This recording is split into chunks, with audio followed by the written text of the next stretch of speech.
to say a special welcome to Dr. Gibbs. We actually have two Dr. Gibbses now, and also Emil, Zelda's son. So it's very nice that you could join us. And I want to also tell Zelda how proud I am of you, and that I'm sure that's the sentiments of everyone here, and that's why we're here. So this is your day. So as she said just a little while ago back here, so she can do whatever she wants. And I'm sure that whatever she wants, it would be done with lots of high integrity, and I would say lots of caring. Definitely, she's a positive cheerleader. These are some of the words that I have heard people use to describe her. And we are so proud of you, but we're also so tickled to death that you did join us in the department here. So Zelda's been here since June 15 and has done a phenomenal job, and we can certainly take advantage of this education. So we're proud of you.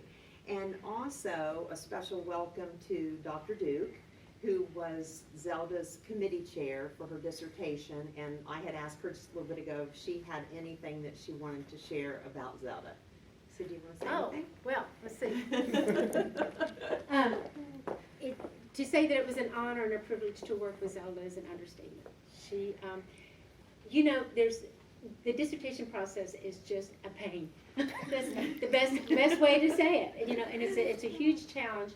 And it takes someone of great strength, great character, and someone with a wonderful spirit of endurance and patience. And Zelda has this. And her attitude, I knew so many times I would send an iteration back to her. And there would be all of these, do this, do this, do this, do this, do this, do this, do this, do more of this, da, da, da. And I knew every time I would send one back, I could just see her go. But she did so wonderful, and she is an extremely.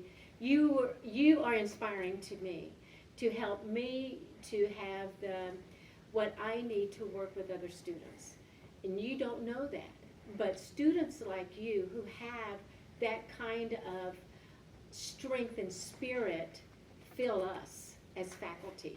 And so I appreciate you for your attitude and your whole demeanor and your hard work.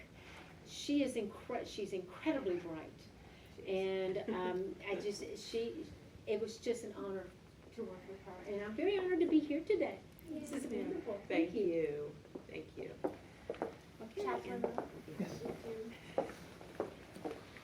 Special welcome. Zelda, I don't know you very well, but I'm so proud for you, and I'm proud to be a part of this. And I just have to say, I've had this wonderful conversation with your husband. I didn't know he was your husband until 10 minutes into the conversation. This is your special day. Congratulations to you. And from this point forward, since your husband also has a doctoral degree, for the rest of your lives, you both can be a paradox.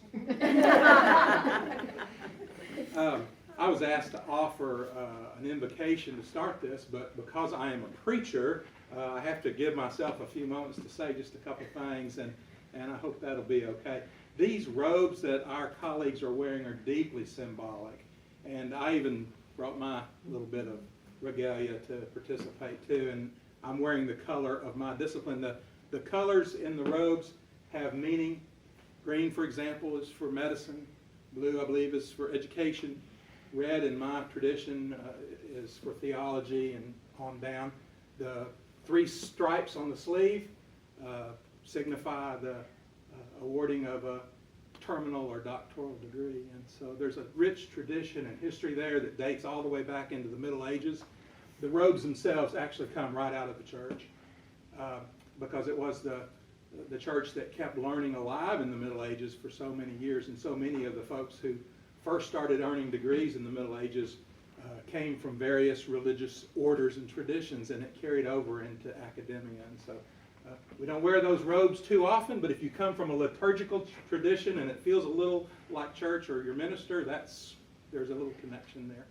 So let's take a moment and just invite God's blessings on this day for Zelda. Gracious God, we have no higher claim or can enjoy anything more than to celebrate with a colleague. And so help us to do that in this moment as we lift up one of our own and delight with her and her family and her work colleagues here in the education department. We pray your richest blessings upon her as she seeks to teach those who come to us, those who work in the various disciplines and professions here at Baylor All Saints. We pray, Lord, that zeal to learn might infect us all, and that we, in turn, might treasure the fact that those who seek to learn, that they can be a blessing to all of us. We pray this. Amen. Thank you, Chaplain Love. As we all have gotten to where we are in our lives, we all have different degrees, and some of us starting our professions and our walks, we all find ourselves in a time of celebration, and many celebrations in our life. Eleanor Roosevelt wrote, "The future belongs to those who believe in the beauty of their dreams." I think when you get to a point of your profession where you've met those goals, that truly is the dreams that you've had. But I think as you reach each professional step in your life, there is a beauty that comes out of you that I think that you didn't have before. And it comes from you knowing yourself. It comes from knowing those around you who support you. Graduation in itself is always a celebration, but it's not just a celebration of the true accomplishment, it's a celebration of what's inside and what it took to get here. Zelda, you have been such, in the very first time I met you was my first day of orientation, and I sat down next to her and immediately felt connected as she was on her iPad and then helping me figure things out. She's a true teacher, you're a true leader, but you have a heart that I find very rare in nursing. You want to do the right thing, not just because it's the right thing, but because there is some meaning behind it and to be connected, and I think that that is wonderful. To believe in the beauty of your dreams, I can't imagine how far you've come to have the dreams of today that you have met, where you've come in nursing, how you've come to be with us in our country, and the walk that you've taken, and the people that I know that you have inspired along the way, because in the very short time that I have known you, you have truly inspired me every day when I come in to be better at what I do, to love what I do, and to be part of this profession. As we know in the nursing profession, we are called as mentors to mentor those who are coming behind us. And I think that's a lost art that we lose sometimes in all the tasks that we do. I think it's celebrations like this that we realize that what we're really called to do is to gather around each other. We can't care for our patients until we can care for each other. And I think that true caring for each other really starts at that basic level. And then you get to the point to where you've now received your doctorate. And from that, you are going to be able to change lives and influence our nursing career, which I just think is the biggest honor ever. So Zelda, Dr. Zelda Gibbs, I am very, very pleased to have known you and very proud to have you here today. So Gloria and Zelda, would you guys come up? Dr. Gibbs, can you explain the hooding of the profession? Well, yes. The hood, you did a great job, by the way. Thank you. Using everything about that. And these colors do have significance. This is for science. This color is for the sciences. And I'm going to make sure I can do this correctly. And this is a doctoral hood. You're going to have to, yeah. There you go. And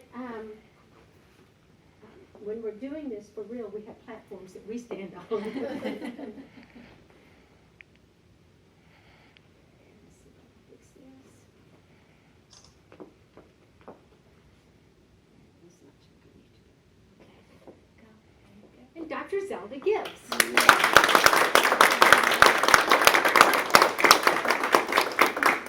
You know, one of the things I did not mention earlier about Zelda is there are some students who do dissertations, and they get finished, and they land up on the bookshelf and collect dust, and they may get a publication out of it. But one thing about Zelda is, and what was so wonderful about her, is her passion for the topic of job embeddedness and what she did, and she did a wonderful, beautiful job of this dissertation and set the stage for a whole career full of research to explore more about how job embeddedness is going to facilitate employee well-being, institutional well-being on many different levels. You have a lot of work ahead of you, but good work. And you have a research program that has an incredible amount of meaning, both for nursing, but also job embeddedness can affect many of, as your other visitor had mentioned that day, of your defense. He was in engineering. She had a visitor that came to listen to her defense from College of Engineering. He was incredibly impressed. Wrote a beautiful, I've never had somebody do this, wrote a beautiful email and wants to explore job embeddedness now within his profession. Wow. And so you don't get that. I mean, that was just, most people come and they just can't wait to get out the door. But you impressed the socks off of more people than you think you did. So again, I'm so proud of her. I'm very, very, very proud and honored to be your committee chair. Thank you.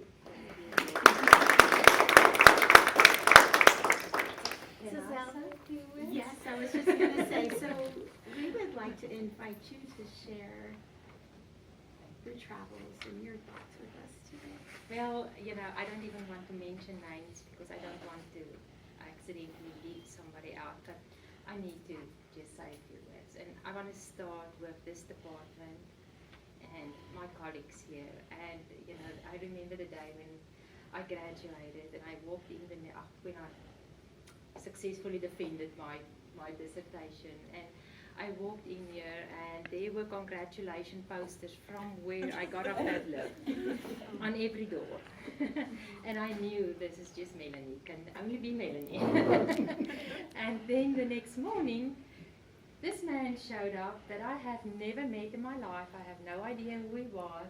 I was the first person here that morning, and I turned around and here's this man standing with a handful of flowers and balloons and congratulations, and he said, "I'm Jason Leonard, I'm Melanie's husband, and I'm just bringing you this." Well, I just bursted into tears. I couldn't believe it. And then when I told her that I will not be able to attend the Tyler graduation in December, she said, "Oh heck no, then we're going to do one for you. We're going to pull it off. You need to graduate, and we're going to do that." So, and I know that this entire department worked together as a team.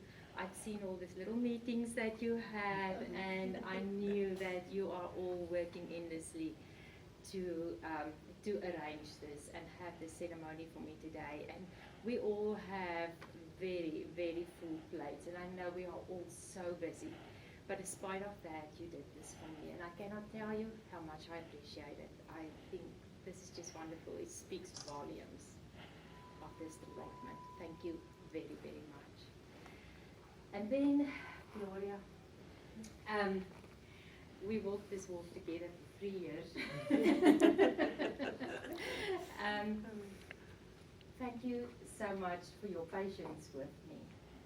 I just told him a little while ago, I think I wrote that dissertation, rewrote that dissertation about 50 times, and I'm not kidding. And Gloria read every one of them and made all the little comments and said, "Change this and change that," and then I change it, and then she comes back, "No, I think we need to do this and this and this." We have worked endless hours on it together as a team. It was not just my work, it was a team effort. Anybody who wants to pursue a doctorate degree, I can just tell you the faculty at UT Tyler is phenomenal. Absolutely phenomenal. I remember the first day when we started there, Barbara Haas told us that we don't have a student-educator relationship with our students. We are all colleagues. We all have one goal, and that is for you to pursue your degree and to be successful. And we work together as a team, and that was no lie. it feels to me almost as if I'm losing a family here now that I'm not a student at UT Tyler anymore. My committee was just fantastic. Gloria was my committee chair, and I can just say thank you. I don't have other words to say. If it wasn't for you, I wouldn't have been here today. Thank you for your, thank you for your encouragement and your patience with me. And I also want to thank, in their absence, Zomain, how do you say that? Zomain, I couldn't remember it's Actually, that's how I I pronounce H-E in Chinese. but it's up. Zomain was my statistician. And she graduated about a year ago. I think last year in June is when she graduated. And I think my committee was the first one that she served on. I have sent this help emails to Zomain. This doesn't make sense. I can't figure it out. And she will just logically look at it and send me this pages long emails back. Now this is how you analyze it. You start here, you look at this. If you get this, then this is your next step. This is how you go through it. And she was patient with me, and she verified, analyzed my statistics and made sure that it all makes sense and I'm talking the truth here when I say that I've seen significant results. And if you can just please tell Zomain again. I will. And she Thank wanted to you. come, but she couldn't. And then Dr. Lynn Wick, she in the meanwhile retired. She was such a support. She read my very first paper that I wrote, and she read my very last paper. So she walked this walk with us. She, when I decided that I am going to choose job embeddedness as my dissertation, she wrote me this long email about why I shouldn't do that and why I should do job satisfaction. And then she started looking it up, and she said, and then I just erased that entire email, and she told me, go for it. And so she was such a support, and if you can please I will. a special thank you to her. I really like to see her today. And then I had Dr. Patricia Yoderwise. I don't know if anybody's familiar with her. She was my external committee member, and she was such a help in just looking at that dissertation and just give us some advice on how to make it better, and then also advice on how to move forward now that I'm done. And I really appreciate it. Dr. Yoder-Wise is internationally known, and she's authored several nursing leadership management textbooks. Widely published. Her input is absolutely valuable, so I really appreciated her help as well. And I want to just say thank you for everybody who took the time to come and be here today with me. I appreciate it so much. I know some of you travel really far. My son has to catch a flight. Thank you for being here. And you know what? You can still stay in the family because we need job embeddedness. That's right. Oh, absolutely. And then last but not least, my husband. He and my former director, Tony, were pushing me to do this PhD. And Andra, you remember that. I just said, I am not doing it, period, I'm done. And then when I finally gave in and decided I will do it, it was a matter of 2 weeks. And so within 2 weeks, I was sitting in orientation. And then Carlos told me, I told you not to do that.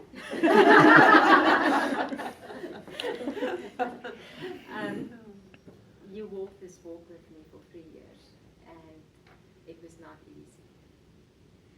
We've been through stressful times, and I remember many people told me marriages just fold under the pressure, you know, it's hard, and it's hard to do it full time. But I've said, if I do it full time and I get it over with. I'm not stretching this thing out for 5 or 6 or 7 years. I know you remember. And I told Carlos, if you can hang on with me for 3 years and we can get through it, I promise you I will never study ever again in my life.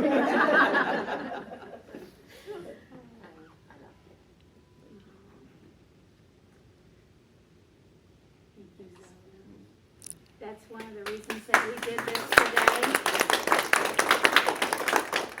Because Zelda did show her selflessness in this.